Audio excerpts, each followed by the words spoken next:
Ayol kishi yoki qiz bola sal o'ziga e'tibor bera boshlasa, darrov ba'zi bir insonlar g'iybat qila boshlaydi. Tinchligimi?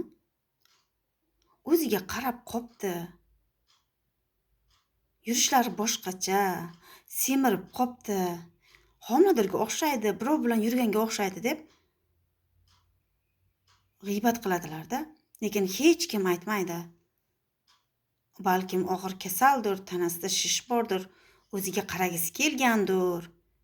Balkim og'ir kasallikdan yaqinda vafot etar. Demaydi-da hech kim, faqat ayb qidiradi. Shu ayol qizlarning hayotida agar shunday narsalar sodir bo'lgan bo'lsa, insonlarni qilgan g'iybat-yu, aytgan gap so'zlari ularni avvalgi holatiga hech qachon keltira olmaydi. Shunchaki u insonlarni qilgan g'iybatlari, gap so'zlari qoladi xolos. Boshqa hech narsa sodir bo'lmaydi.